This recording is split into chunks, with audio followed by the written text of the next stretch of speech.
Chaos. What wonderful chaos in Melonville today. Happy Friday afternoon, everybody. It is my favorite time of the week, my Friday afternoon live stream. For those of you who are just joining, these are the longer form live streams, not my 10-minute jobs that I do every morning. These we go for as long as an hour. So grab your wake-up juice and sit around and let's talk money and markets and miscellaneous and everything else going on in the world. I got to warn you guys, I had to shotgun this stream. Normally I spend 2.5, 3 hours getting ready for a live stream, but I was on a fire call for most of the afternoon, so I got home about 25 minutes ago, and I threw this thing together. I just opened up a lot of windows, found a lot of stories. Shout out to my moderator, Mish, who was Johnny on the spot with what was happening in markets today. Every channel should have a Mish. Also, Mish is not going to be joining us today because he's still in California, and his cellular reception is rather doo-doo. We did a sound check a few minutes ago, and it didn't work. So he is with us in spirit and with us in the chat today. Everybody say hi to Mish. And with that, let's shrink my big fat melon of a head and take a look at what's going on in markets. Everything is up right now. S&P up 70 points or 1.8%. Good day to close the week. It was kind of a lousy week for stocks, but it's finishing strong. Dow is up 0.9%, 300 points on the Dow, erasing a lot of the losses from earlier this week. But the big story today is the NASDAQ. Look at this, 2.5%, almost 2.6%, up 281 points. So good news, everybody. Risk on, right? I guess the era of free money. I mean, while I was away for a few hours. Did the Fed pivot while I was away? Did they start printing money again? No? Okay. Did the recession end while I was away? No? Okay. Did some miraculous thing happen? Global peace on earth, kumbaya, all the... No? So why is tech up 280 points, almost 2.6%? Your guess is as good as mine, folks. It may have a little bit to do with the dollar being slightly down. Only down about not even 0.1% today, but it did give up a lot of its gains from earlier in the day. Dollar is the denominator in the pricing equation, so the dollar going down would send prices higher, but that doesn't really explain this big move in tech. It just seems like a lot of people are looking at markets through rose-colored glasses. And, I got to tell you, I wear it on my sleeve right here in invisible ink. It says Perma Bear. So there are no rose-colored glasses over here in Melonheadville.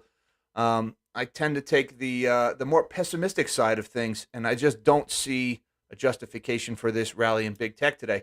Looking over at commodity space, we've got gold is up $6, 0.35%, still over 1900 at 1930. Silver still over $24 at 24.10, up 23 cents today, almost 1% higher. Beware the CNBC article pumping silver, though. When I see CNBC pumping silver, I get nervous. I was talking about that one this morning. CNBC put out an article that said silver's heading back to $30. It's going to see 9-year highs. I'd love it. Love it. I would love it. And the justification CNBC used saying inventories were getting lower. That is true. But I get nervous whenever I see CNBC doing that. By the way, talking about silver inventories, I don't know if you guys follow the numbers. There's a guy on Reddit in the Wall Street Silver group. His name is Ditch the Deep State. And he posts regular updates of the COMEX inventory, and his analysis is fantastic. Highly recommend his work. He does excellent DD. But for several days in a row now, there has been zero reduction in the registered category at COMEX Silver. I haven't seen today's data yet, so I could be wrong. I haven't seen the latest data point. But up until today, for several days in a row, there have been very large withdrawals of metal from the COMEX, but it's all coming out of the eligible category. Now, that's interesting because registered is supposed to be what's for sale. Registered is the market. All right, that's all the silver that they've said, yep, I've got silver. It's in the COMEX vault, and I'm willing to sell it. That is the market. Well, all the silver that is leaving the COMEX market, it's not leaving the registered category. It's leaving the eligible category. Now, the eligible category, that's people who say, I own silver. I'm going to store it in a COMEX vault, but it's not for sale. So even though the drain on the COMEX vaults for silver, and to a lesser extent gold, but mainly in silver, even though it's been draining like crazy for months in a row now, all of a sudden somebody out there is defending the current inventory level in registered silver.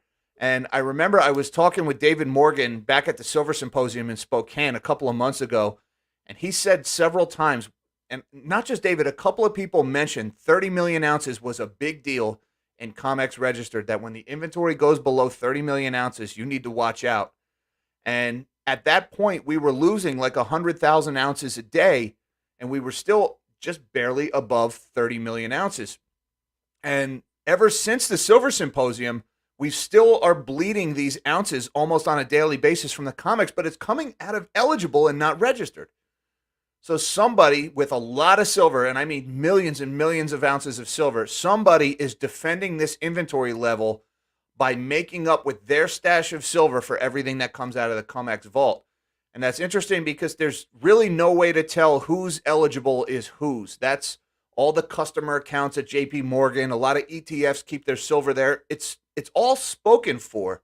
So we don't really know what is going to be the last ounce available in the eligible category to defend this draining of silver out of the COMEX. It could happen at any moment. And maybe that's one of the reasons. Maybe CNBC has gotten whiff of that, and that's why they're suddenly talking about it.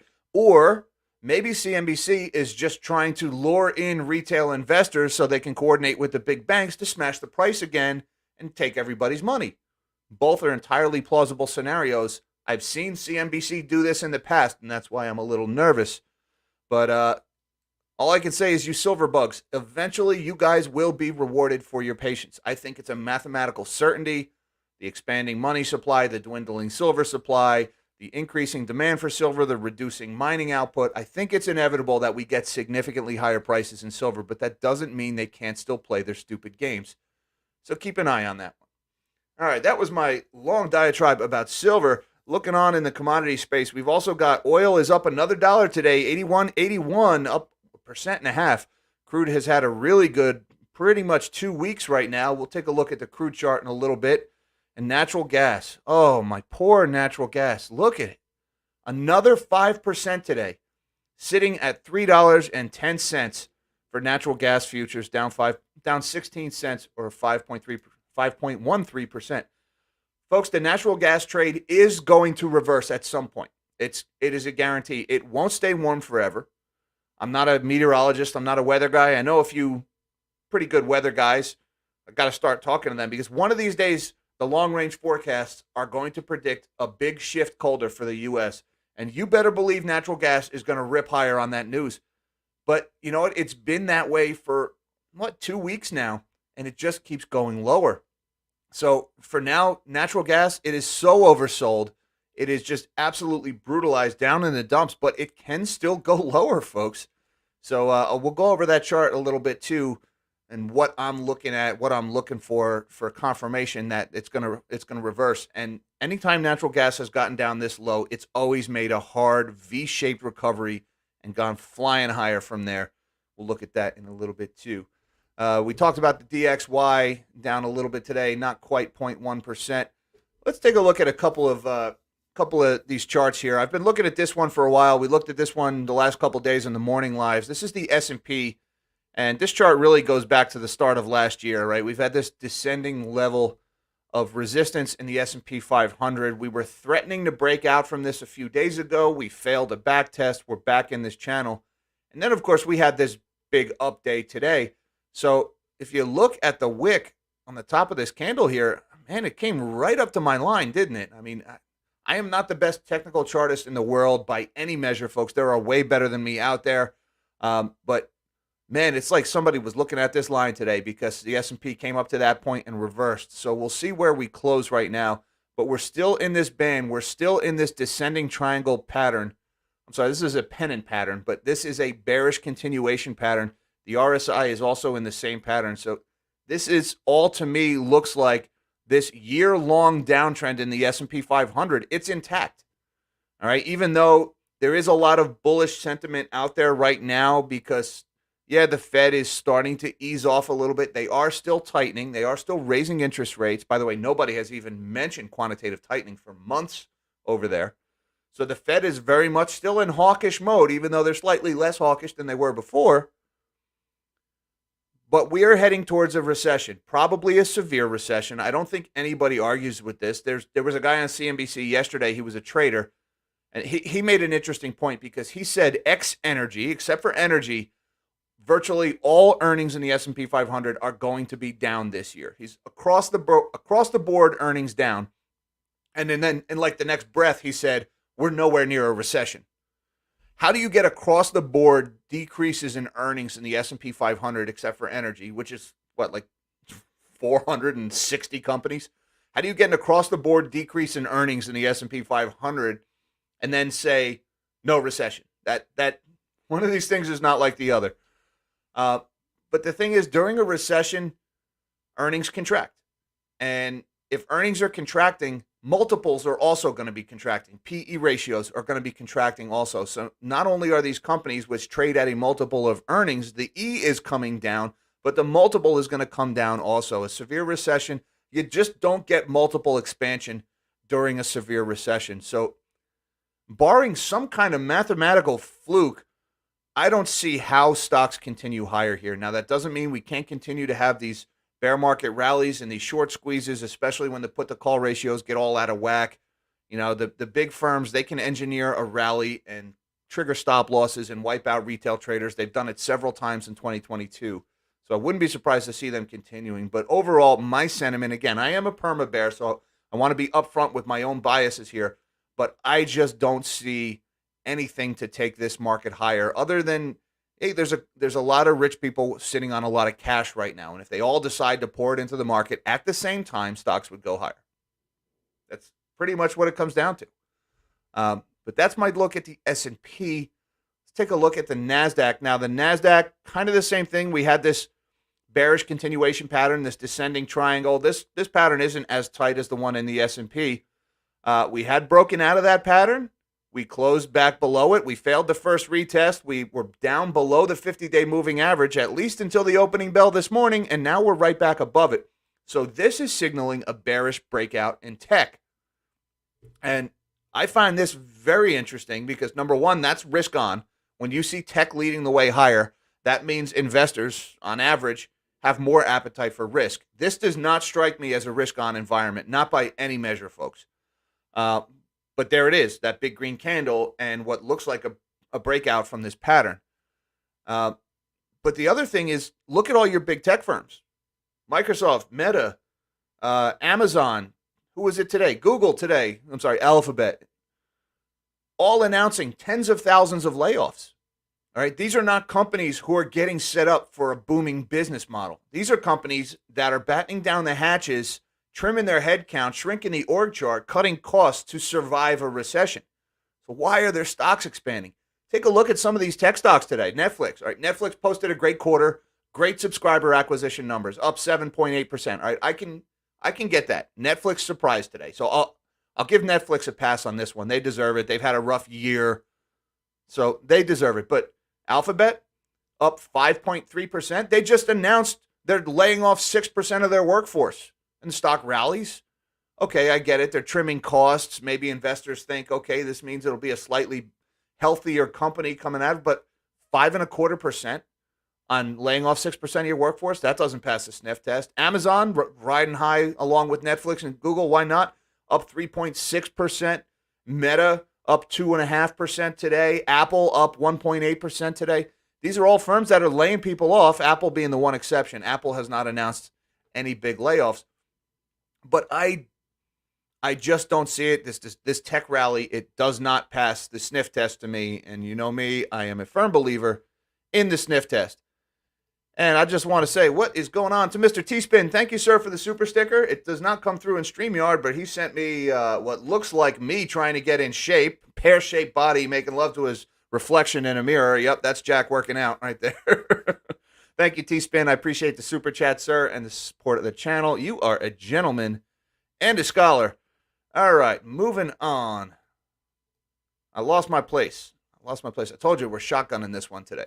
All right, let's look at the Dow. Now, the Dow has been a little harder to chart for me lately because we had this monster bear market rally in the Dow from pretty much like October through November. Even as the NASDAQ and the S&P were selling off, there was the Dow was making a new high, believe it or not. So the Dow's been a little bit harder to chart, but even this one, We're back below the 50-day moving average. We're still below the 50-day moving average despite the rally today. Even we're up almost 300 points now in the Dow. This one still tells me heading lower, although I'm having a harder time charting the Dow lately. The Dow has been the one oddity. The S&P and the NASDAQ, you got some pretty clear bearish continuation patterns going on in the S&P and the NASDAQ, but the Dow is just a mess. All right, so that's what I make of that. You guys let me know. What do you see in the charts in the Dow? Let me know in the comments down below. Let's get into some of the articles that are going around today, though. We had this one. This may be one of the reasons why the market is so favorable today. Fed Governor Waller back slowing the next rate hike to 25 basis points. A basis point, that is 1%. Fed governor says further tightening is needed to curb inflation, says the Fed must maintain the progress made on cooling prices. But the key here was where he said, I currently favor a 25 basis point increase at the FOMC's next meeting at the end of this month. All right, that's the big quote there. All right, that is dovish right now. 25 basis points, that's kind of like the base case for the February rate hike. Yesterday, or was it 2 days ago? I don't remember. The days are blurring together for me. But we had Fed Governor Bullard, who is like one of the big hawks on the FOMC, and he came out and he says, we're going to 5%. Let's just get there. Why are we messing around? 50 basis points is on the table, which is a very Bullard thing to do. Bullard is a hawk, and he's playing his role. And this is something the Fed does. One day they trot out the hawks, and they'll say something like, raise, tighten, blah, blah, blah. The next day they'll trot out the doves, and the doves will say, well, we'll just raise a little bit. We'll be gentle. We'll be tighten. And everybody is left in the middle trying to interpret all of these signals. It's stupid. I don't know why they do it. They shouldn't be able to do it. You shouldn't have these 4 or 5 unelected muckety-mucks making trillion-dollar decisions on our behalf. It's not how it's supposed to work, but it is what it is. It's what we all have to live with, and that's why we have to pay attention to what these guys say. Well, the market heard 25 basis points today. Market liked 25 basis points. Market go higher. It's pretty much what it comes down to. By the way, aren't they supposed to be in their blackouts period right now? They're supposed to clam up a couple of days before an FOMC. We're like 12 days out from the next FOMC right now. So shut your hole, Waller. Shut your hole, Bullard. It's a message from nobody special. Shut your hole, Fed governors. What's going on? Mr. Mike Bender from Robin RC Models. Thank you, sir, for the super chat, the support of the channel. SPX at least 10% higher. That's a bold call, Cotton. Let's see if it pays off for him. Haven't you seen their smirks in Davos? I am trying not to see their smirks in Davos. I'm trying not to, Mike. When all think we're doing okay, something big breaks. Liquidity is thin thanks to the Fed. Now, I like that middle sentence. When all thinks we're doing okay is when something breaks. And maybe that's what Davos is doing. Davos is in Switzerland right now deciding what is going to be the next thing to break. What is the next crisis that they're going to manufacture that we all get to enjoy? And Mike, you got me wound up. Don't spin me up on this Davos FEW backwards thing. You're going to get me shadow banned again. Oh, you know what? I'm already shadow banned, so might as well. I've been watching Davos. Interesting thing about what's been going on in Davos this week, they strike me as increasingly desperate. Go watch some of these speeches, like in particular the Al Gore speech. I don't know if you guys saw Al Gore's rant. And I was thinking about doing a montage of like Al Gore's speech and then chopping it up and in between putting Bill Murray's speech from Ghostbusters. You know, Al Gore's like, the reason why we have these rain bombs is because of this. And then have Bill Murray say, rivers and seas boiling. And then Al Gore comes in and says, the atmospheric rivers and severe storms. And then have Bill Murray say, dogs and cats living together, mass hysteria. The fact that they're so visibly irritated tells me they're frustrated, that people are onto them, that people are waking up to what the FEW backwards is up to, who they are, what they're trying to do, that they're not looking out for anyone but their own damn selves. And I think it's getting under their skin, and it shows. If you look at Al Gore's rant, that one in particular, it's all over Twitter. That man looks unhinged. Like he's ready to like flip the table over. Screw this, I'm out of here. And I'll be honest with you, I watched that and I was giggling like a little kid at a toy store when I watched that. So that's my takeaway from what I'm seeing in Davos. I see the FEW backwards, thanks to censorship, I have to say that. But I see them losing their stranglehold on power. I see people are pushing back against that all over the world.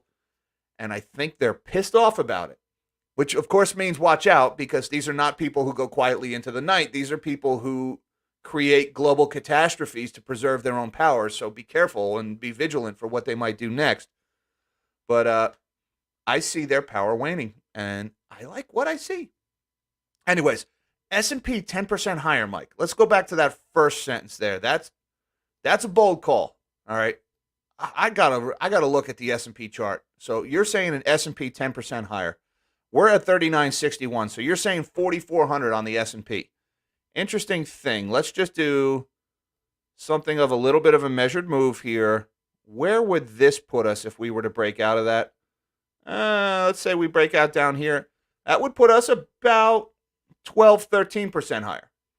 So, Mike, what you're saying is this chart is going to break out to the upside. 50-50 chance you're right. I'd probably take the other side of that trade, but look, right now we're flirting with the upper band of this pattern here. So that's interesting. 10% higher. I will bet you 1 million melon tokens that you're wrong, Mike, and that we're heading lower. Screw it. 100 million melon tokens. I'll call up the melon mint in the next room, and I'll have them whip up a batch of 100 million melon tokens to collateralize our bet, and I'll have them make another extra 100 million melon tokens for my own personal enjoyment. And then we will have a gentleman's wager going on whether we go 10% higher or not. Thank you very much, Mike. I appreciate the super chat, sir. And the support of the channel. As always, you are a gentleman and a scholar. All right, let's go back into the news of the day. We talked about Fed's Waller. I was debating whether I was going to talk about this one or not. But this one, numerically, this is not really important. Wayfair stock climbs after online retailer lays off 1,750 workers. All right. So let's be honest with you. This is not even a drop in the bucket. If Mish was here, he'd give me the number, but I think it's something like 160,000 jobs is 0.1% unemployment.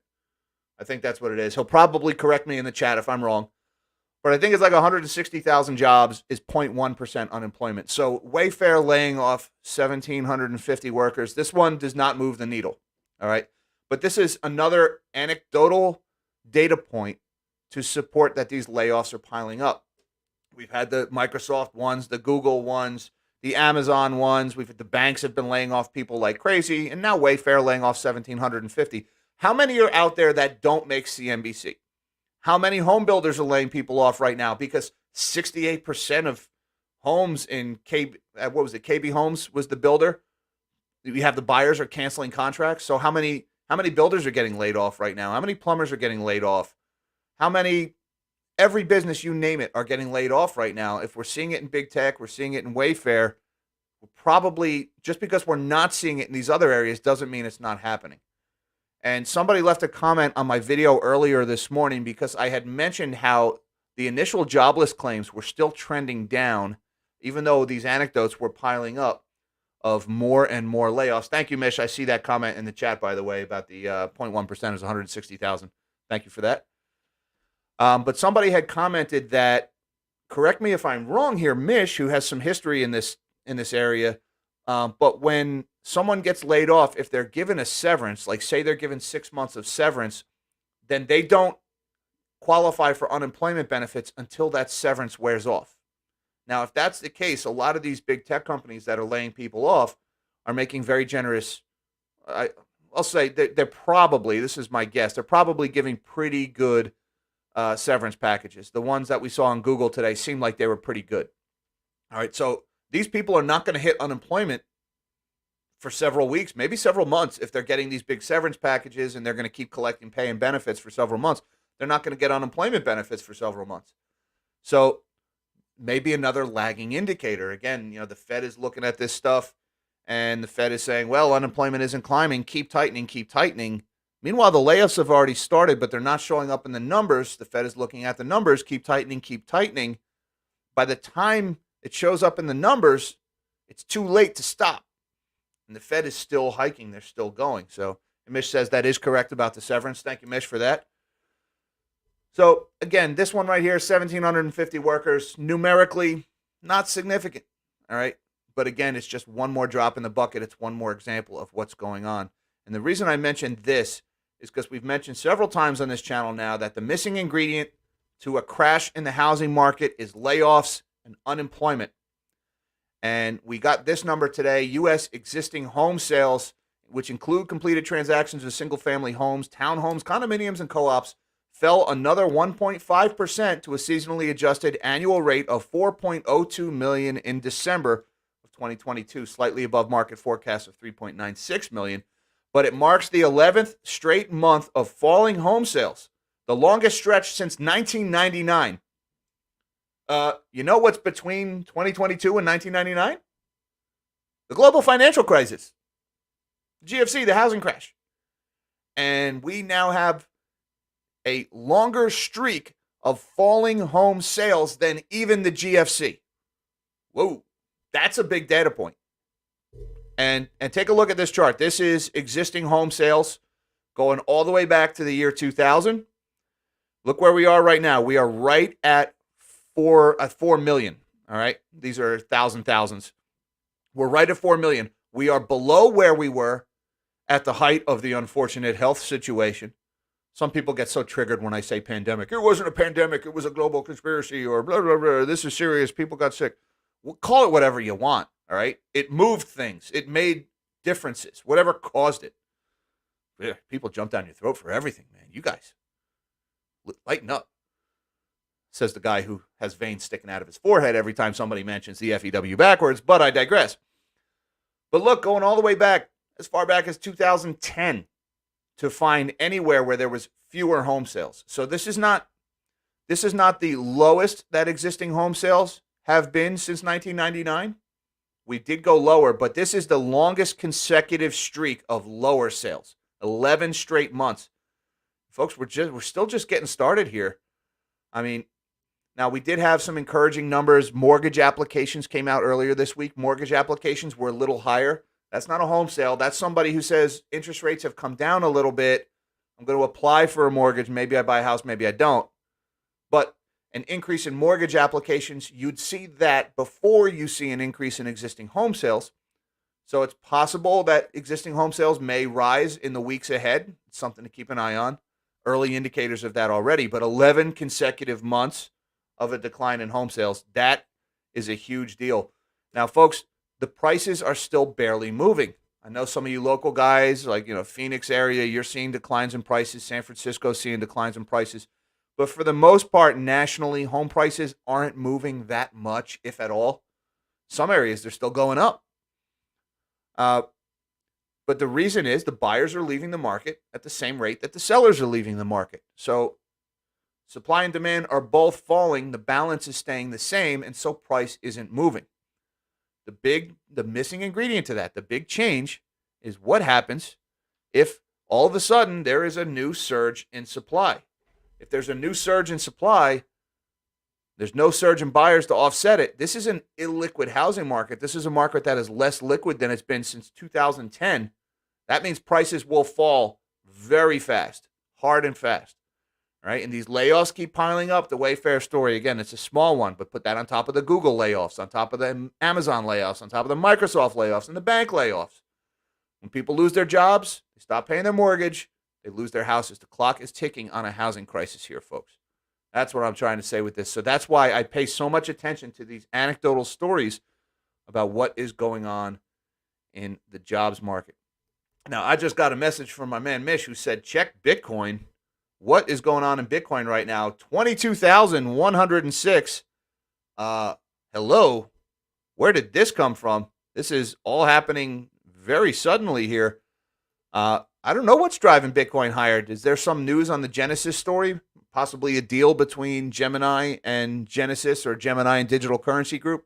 Something that takes the Grayscale Bitcoin Trust off the table? I don't know. Let me know in the chat, guys. What do you guys see? What is moving Bitcoin right now? Because I am seeing Bitcoin is, well, back over 22,000. Thanks, Mish, for the heads up on that one. Peter Frowen is saying soft landing. No, Peter, I don't think we're going to see a soft landing. Sorry, brother. I think a soft landing is a fantasy. There has never been a soft landing, and I don't think there's going to be one now. But we'll keep an eye on that one. Speaking of Bitcoin, Mish just said check Bitcoin. Check this one out. And this is another one that Mish found today. SEC charges Abraham Eisenberg with manipulating Mango Markets. Now, Mango Markets, that is not the market for mango the fruit. Mango Markets is a crypto exchange, apparently. Another one nobody's ever heard of. Put this under the same category as Bitslotto. But he was manipulating the Mango Markets governance token to steal $116 million of crypto assets. How is something called the Mango Markets Governance Token worth $116 million? This is why we shouldn't print money, folks. Because you end up with Mango Markets Governance Token having a $116 million valuation. That's just what this schmuck was able to steal. So who knows what the market cap of the Mango Markets Governance Token was. But let's think about this. Defendant who was arrested and jailed in federal prison in Puerto Rico is awaiting transport to New York City on parallel criminal charges. That's good. So he broke other laws. Why are they prosecuting all of these tokens, exchanges, people that nobody's ever heard of? Like, I get it. She stole $116 million. Good riddance. Prosecute the guy. Throw him in jail. Put him in a cell with the biggest, nastiest inmate imaginable and wish him luck. But meanwhile, we've still got Changpeng Zhou is tweeting 4 on a daily basis, which 4 is how he mocks the world as he's getting away with widespread fraud. We've still got Tether is running a $68 billion Ponzi scheme or whatever the heck Tether's market cap is right now. Why are they prosecuting Mango Markets Governance Token and Bitslotto while nothing is happening with Binance and nothing is happening with Tether? Excuse me. Now, Mish was talking about this with me earlier when I called him in a panic 20 minutes before the live stream because I didn't have anything to talk to you guys about because I was on a first aid call. But it's possible that this is one of those work your way up prosecutions where they get the little guys on something severe and then they offer them a deal to rat on somebody bigger, and ultimately maybe this lands with Tether. Maybe that's what they're doing. I don't know. But it's also possible that we all know the regulators were conspiring with Sam Bankman-Fried, or whether willingly or not, Sam Bankman-Fried was manipulating the SEC and the CFTC to give him favorable treatment and regulatory framework. So it's also possible that after being caught cozying up to the biggest scam artist in 20 years, that now the regulators are like, we better prosecute somebody fast, otherwise people are going to realize how much we suck at our jobs. Quick, somebody haul in Bitslotto. And you, Johnson, go after Mango Markets. Sir, what the heck is a Bitslotto? I've never heard of Mango Markets. Just do it. Arrest them. Otherwise, people will know we're incompetent. Sir, maybe we should prosecute Tether and Binance. You know, the tens of billions of dollars frauds. Nope, throw him out the window. Terrible idea. You in the back. You're out of here. Get out of here. Bring me Bitslotto. That's what it feels like for me sitting here. So we'll keep an eye on all these little, we'll call them token prosecutions. That's a good term for it. Token prosecutions. Double meaning. Just made that one up on the spot. I'm going to put a patent on that. I want a nickel every time somebody says it. Now we're talking capitalism. All right, let's move on from Mango Markets before I blow a blood vessel in my head here. Check out this story. Genius Group stock soars 120% on naked shorting investigation. Now, this one is hours old because Genius Group stock is up several 100% in the last couple days. And this is, well, let me just disclaimer the heck out of this one. I've never heard of this company. The little bit I've read about this company, they do coaching retreats in South Africa and other countries. Everything I read about this company gave me the heebie-jeebies. I want nothing to do with it. So hey, if you guys are in on whatever is going on here, congratulations on your gains and good luck to you. My money's not touching this one. All right. I'm just throwing that one out there. But this is significant because, wow, did this thing move?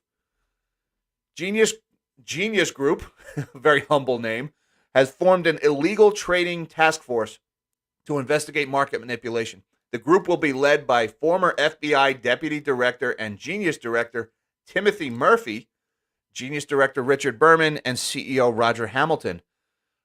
Note to Adam Aaron over at AMC, hire yourself some retired FBI guys to your board of directors and maybe your stock might get moving because it sure as heck worked for Genius Group, whoever they are. It was a genius move. Wah, wah. GNS stock is up more than 200% year to date, and that was a few hours ago. Take a look at this stock, man. At 321 now, it was over $4 earlier today, up 52% today. Look at the 5-day chart on this thing. It was 53 cents on Wednesday. It was worth 53 cents on Wednesday. It's 319 right now. This is a short squeeze, is what's going on. This company suspects that their stock was being naked shorted. We all know naked shorting is a thing. We all know Citadel has been doing it. We all know that they created entire copies of companies of GameStop and AMC and traded them in their dark pools and all that's fun stuff. But you know, they got away with it. Sucks, but they did. Let's be honest. They got away with it. Maybe they still haven't covered. Maybe they're still vulnerable. That's entirely possible. I hope so. I'd love to see them go down.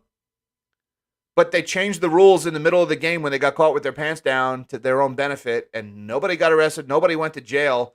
They actually tried to prosecute freaking Roaring Kitty more than they tried to prosecute Ken Griffin. So I'm not going to touch this one, but I am going to sit on the sidelines and cheer them on. Genius Group, Apes, whoever you guys are that are doing this, I hope you fry them. I hope you fry them. Naked shorts. You know, you want to short something, go nuts. You want to sell something you don't own, which I have done every now and then. I have shorted. I've gone short before, but I never went short something that didn't exist. That's naked shorting. All right? When you sell something you don't own and promise to buy it back later, that's you taking on risk, all right? And, you know, they can go your way, it can go against you. Either way, it's a fair trade. When you short so many shares that there are more shorts than there are shares in existence, now you're creating fake shares out of thin air. Now you're not playing fair. Now you're rigging the markets. And the people who get caught naked shorting, I hope they fry financially, figuratively, literally, all of the above. So I'm going to watch this story. I would love it if this thing just kept marching higher. Wouldn't it be hilarious? Maybe not hilarious, tragically hilarious, whatever.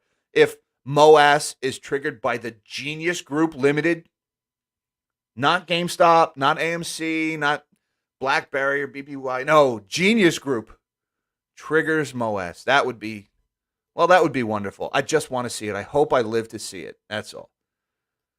I want to send a shout out to Dan Hedin. Says three criminals investigating the criminals.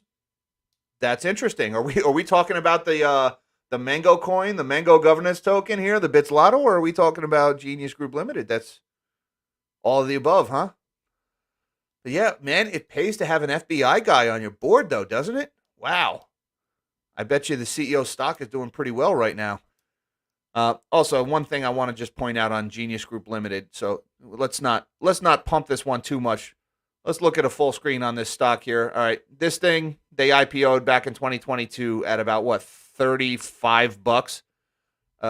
Went as low as 50 cents. Now trading at $3. So let's not get ahead of ourselves. All right, this it's been really fun to watch, but it is what it is. I just like to see naked shorts getting fried. That's all. Thanks again, Dan Hedin. I appreciate the support of the channel, sir, and the super chat. You are a gentleman and a scholar as well. All right, let's see what else we've got going on. Oh, I got a phone call from Mr. Risk, Mr. Spam Risk. Let me hurry up and answer that one. Sorry, Spam. Have a nice day, sir. This one came out. Goldman Sachs slips on report that the Federal Reserve is investigating its Marcus business. Never heard of its Marcus business. I guess that's one of their subsidiaries.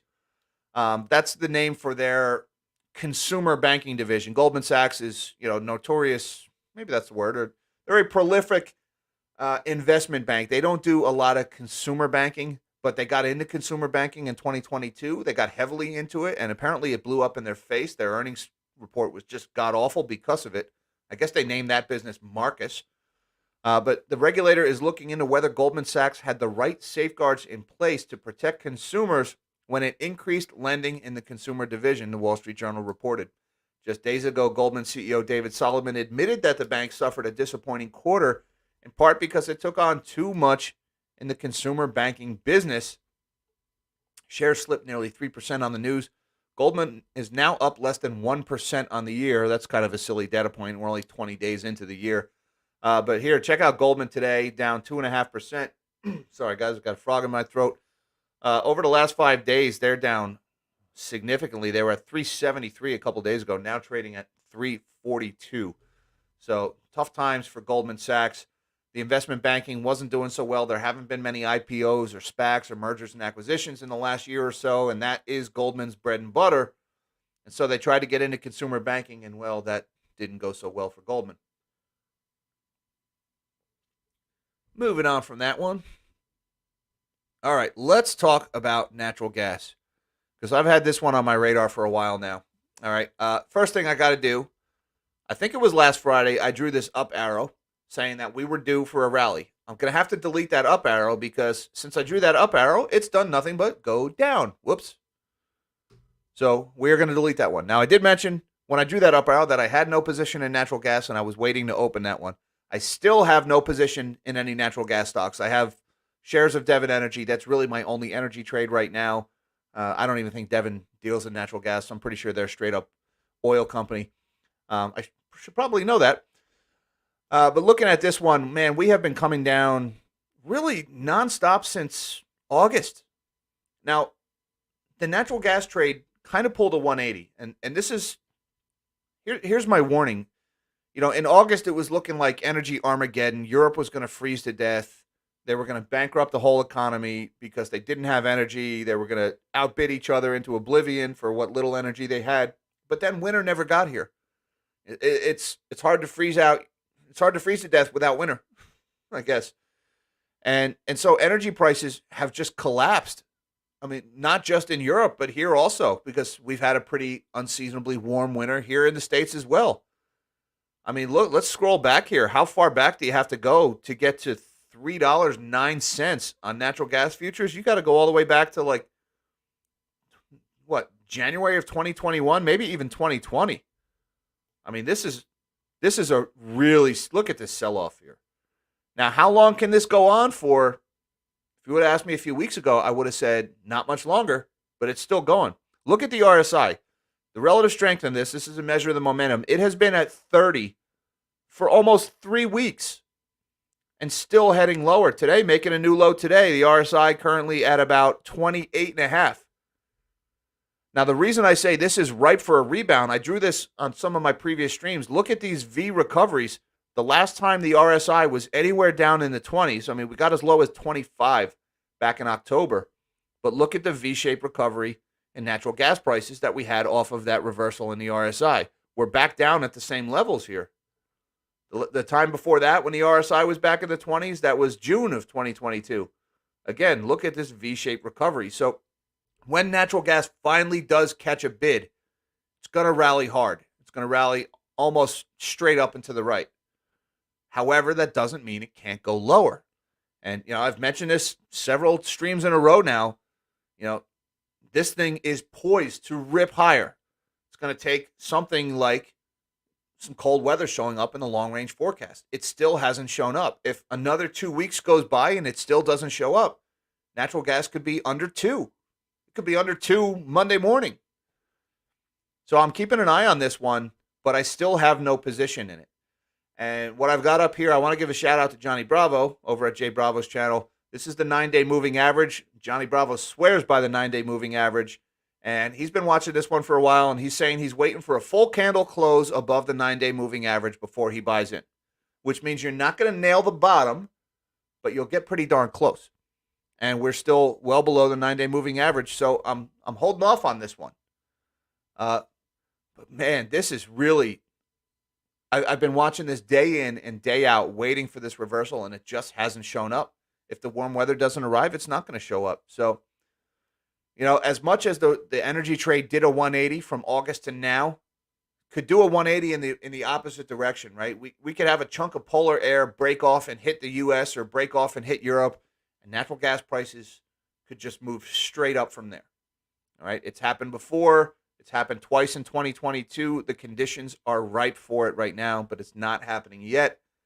And so I have deleted the up arrow until I see that full candle above the 9-day moving average. Then I will put that up arrow back in place. But speaking of natural gas, had this one hit the tape today. Germany receives their third floating LNG terminal. that they were scrambling to order and to build and to hook up, doing everything they can to get their hands on some more natural gas just in time for winter, and now they don't need it. Whoops.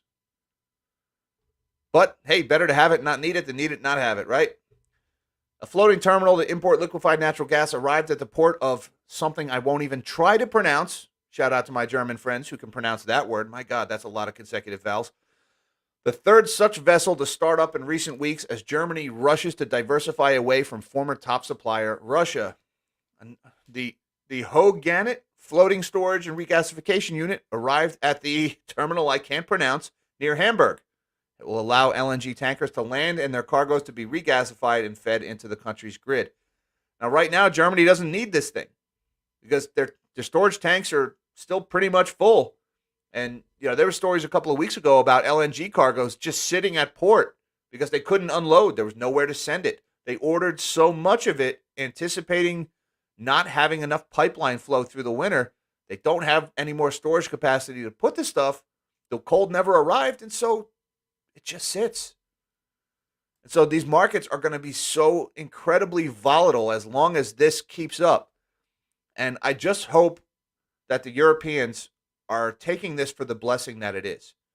All right, because things could have gone the other way. Things could have gone really far in the other direction. If we had had an unseasonably cold winter, then Europe would have been just absolutely annihilated economically.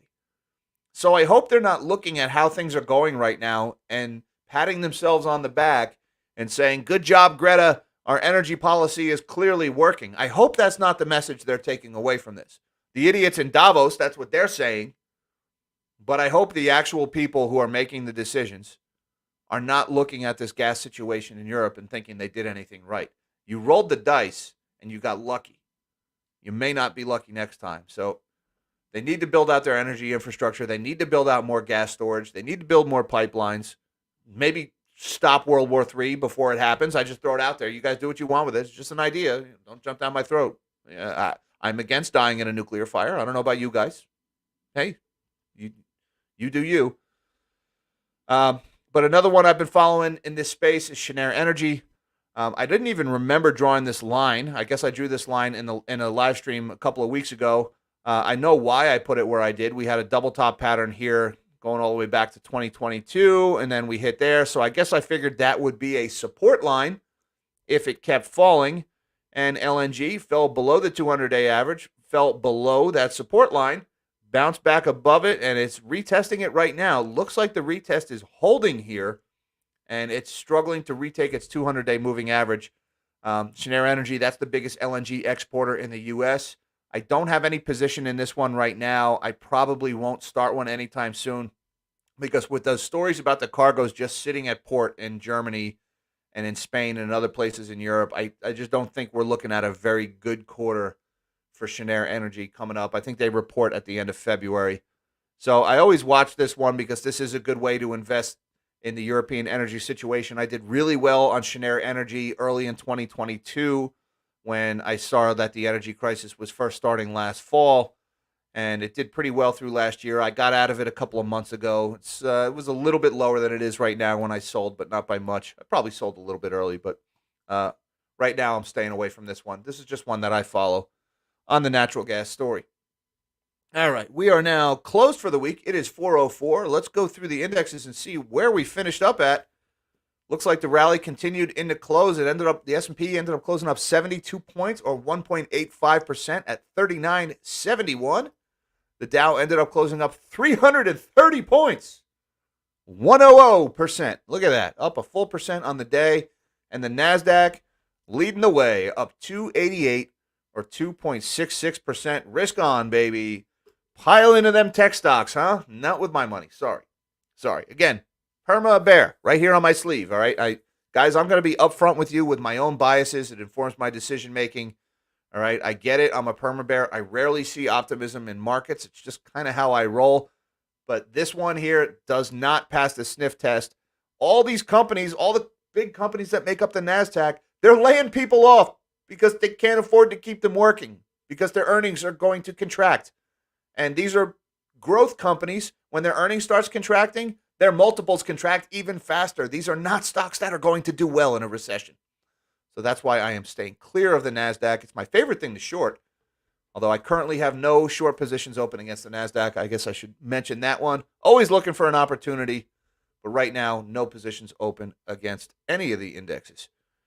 And I want to send a shout out to Mr. Steve Woitis. Thank you, Steve, very much for the super chat. He says, be careful. It only takes one large hedge fund or institutional investor to liquidate their positions to start the next stock market slide. You're absolutely right. Illiquid markets are notoriously volatile, Steve. And, I was just thinking today about Archegos. Remember that obscure hedge fund back in 2021 that went belly up? It was like a $60 billion blow up. Even though it was only like a $6 billion hedge fund, they wiped out $60 billion in bank earnings when this one little hedge fund blew up. How many of these little Archegoses are out there right now on the brink of collapse, and we just don't know about it yet? How many of them could be out there right now? And you're right, any one of them could liquidate their positions, could wipe out a whole quarter of bank earnings, could take some other firm down with it. Contagion. Absolutely, Steve. It could happen at any moment.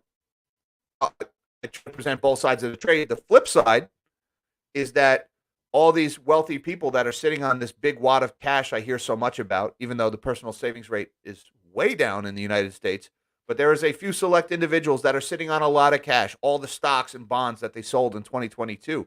They're sitting on this pile of cash. They could all throw that money into big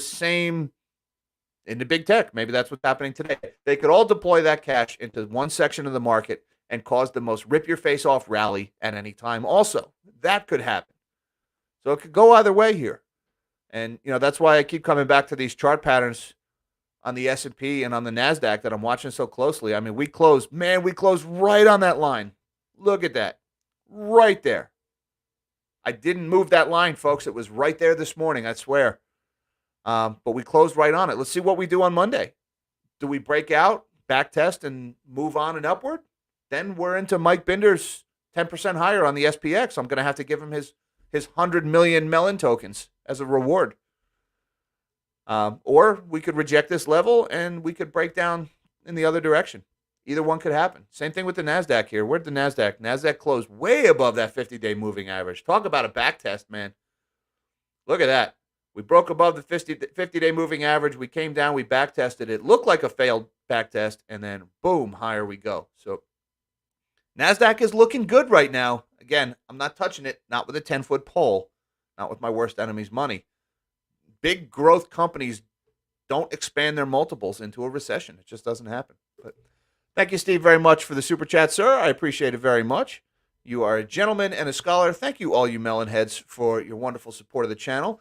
Thank you to my moderator, Mish, and all the other Blue Wrenches for keeping things neat and tidy in the chat. I want to send a shout out to my Patreon supporters. Thank you guys for everything you do for the channel. Link down below should you feel so inclined to check that out. By the way, I will be posting our Patreon Zoom call from last night. I'll post that as soon as this stream is done. So if you missed that one and you want to go back and watch it, I'll be posting that one on Patreon. I want to say hi, Mom and Dad. I love you guys. And now it is time, folks. The weekend is upon us. Remember, I always say hard times are coming, but they're not here yet. So make the most of these days because there may come a time when you wish you had it as good as you have it right now. So make the most of this. I want you guys to have an awesome weekend. Enjoy these good times while you can. Prepare for the worst. Hope for the best. And until next time, live small and dream big.